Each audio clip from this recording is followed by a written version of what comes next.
कहानी नीरू की है। पंजाब की नीरू की शादी दिल्ली के राहुल से होती है।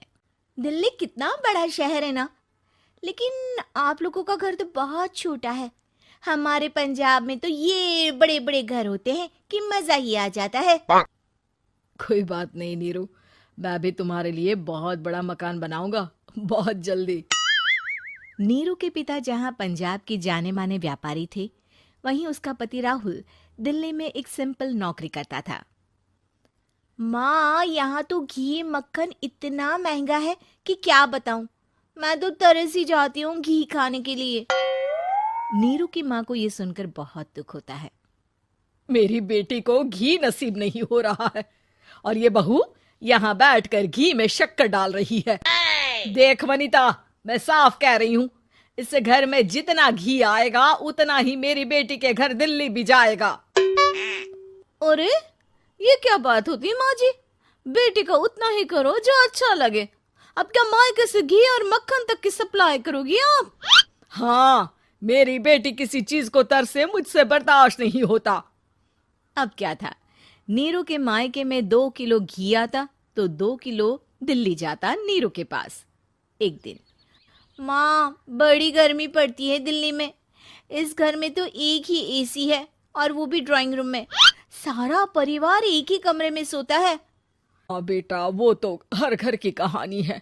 यहाँ भी एक ही एसी है। अरे बिल इतना आता है कि क्या बोलूं। तभी वहां राकेश आ जाता है। माँ, थोड़ी देर में यहाँ कुछ प्लम्बर आएंगे मेरे कमरे में एसी लगाने। जरा ध्यान से लगवा देना ना माँ। ओए, ऐसे कैसे तेरे कमरे में एसी लगेगा? हाँ राकेश, एक बार बात तो कर लेता।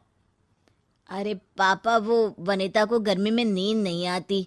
ड्राइंग रूम में सबके साथ सोने में वो अनकंफर्टेबल है, इसलिए। अरे पूरे परिवार के साथ वहां तेरी बहन नीरू भी तो सोती है। वो नहीं हो रही क्या अनकंफर्टेबल? समझ रहा है ना? अगर एसी लगेगा तो एक दिल्ली में तेरी बहन के कमरे में भी लगेगा, तभी तू लगा सकेगा। राकेश वनिता को सारी बात बताता है। वनिता करती भी क्या, मन मार कर बैठ जाती है। माँ, ये लोग ठीक नहीं है, क्या करूं मैं? अरे बेटी, यहाँ आ जा, तू यहाँ आकर रह ले। अरे छोड़ दे ऐसे पति को। कैसे छोड़ दूं माँ? समाज क्या कहेगा, लोग क्या कहेंगे? वैसे भी मेरा एक बेटा है मयंक। अरे हटा बेटा, तेरी उम्र ही क्या है? इतनी परेशान रहेगी तो काम कैसे चलेगा?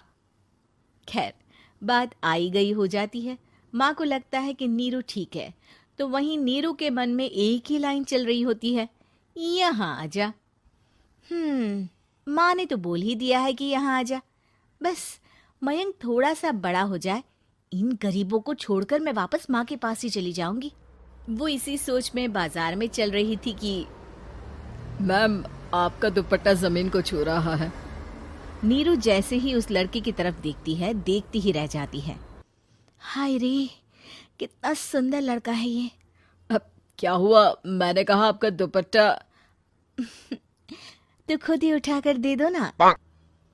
लड़का समझ जाता है कि नीरू उस पर फिदा हो चुकी है। वो उससे उसका नंबर लेकर चला जाता है। अब क्या था, नीरू और रोहित में लगातार बातें होने लगती है। मैं हरियाणा का रहने वाला हूँ, यहाँ एक बड़ी कंपनी का मैनेजर हूँ। अच्छा, और कितने बच्चे हैं तुम्हारे? बच्चे? अरे मेरी तो शादी भी नहीं हुई है। तुम बताओ, शादी करोगी? नीरू शर्मा जाती है। अब लेकिन मैं तो पहले से ही शादीशुदा हूँ। मुझे फर्क नहीं पड़ता, बस तुम शादी कर लो, भाग चलते हैं। बहुत पैसे वाला हूं मैं, हमेशा खुश रखूंगा तुम्हें। नीरू रोहित से मिलकर सारा प्लान बना लेती है और फिर एक दिन घर से भाग जाती है। दोनों शादी कर लेते हैं। शादी के बाद, क्या बात है नीरू, तुम्हें परेशान सा देखता हूँ, सब ठीक तो है ना? हाँ हाँ, सब ठीक है।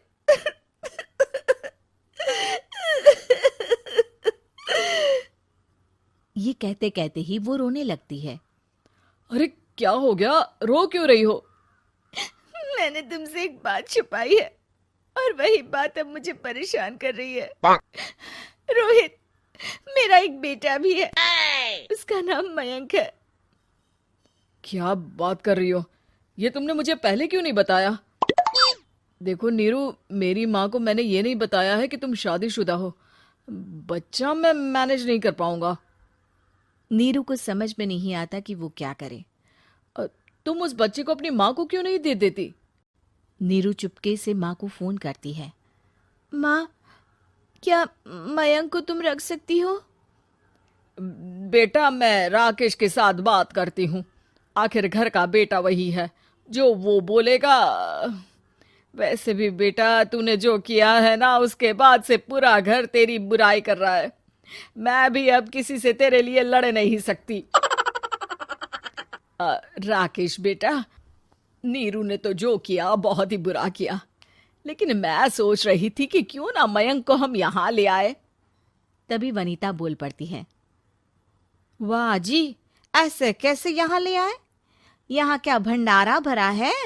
और जिस बच्चे की माँ ने नहीं सोचा, उसके लिए हम क्यों सोचे? नीरू को एक बार तो अपने बच्चे के बारे में सोचना चाहिए था ना। अरे लेकिन तेरे पास भी तो लड़का नहीं है ना वनीता। माँ, वनीता ठीक बोल रही है। कल को वो बड़ा होकर इसी घर का हिस्सा मांगेगा तो हम क्या करेंगे? माँ कहती भी तो क्या, वो चुप रह जाती है। वहीं नीरू का पहला पति कहता है। माँ, अगर आज भी वो वापस आ जाए तो मैं उसे माफ कर दूंगा। बेटा, गरीबी चीज ही ऐसी है, क्या करेगा? तू तो अब मयंक का सोच। वो बेचारा तो बिना माँ का हो गया। मयंक के खातिर तू दूसरी शादी कर ले बेटा। लोगों के लाख समझाने के बाद नीरू के पहले पति की शादी रिद्धि से हो जाती है, जिसके पहले पति से 2 बच्चे होते हैं। देखो जी, मैंने शादी सिर्फ बच्चे के खातिर की है। मैंने भी शादी सिर्फ बच्चों के खातिर की है। वहीं नीरू के दूसरे पति के मन में ये बात घर कर जाती है कि नीरू एक मासूम बच्चे को उसके खातिर छोड़ कर आई है। अब देखो नीरू, मुझे लगता है कि जो औरत अपनी कोख का बच्चा छोड़ सकती है, वो तो कुछ भी कर सकती है। कल को तुम्हें मुझसे अच्छा कोई मिल गया तो तुम तो मुझे भी बाय बाय कर दोगी ना। नीरू को अब उसका दूसरा पति ताने देना शुरू कर देता है। तंग आकर नीरू उसके यहाँ से भागकर अपने पहले पति के पास चली जाती है, लेकिन ससुराल में क्या लेने आई है नीरू, मयंक को? नहीं नहीं सासू माँ, मुझसे गलती हो गई, मुझे माफ कर दीजिए। नीरू, अब वक्त खत्म हो गया है, मेरी शादी हो चुकी है। तो छोड़ दो ना उसे, हमारा बच्चा है। मैं आपको अपनी माँ नहीं मानता, मेरी नहीं मान तो बात अच्छी है।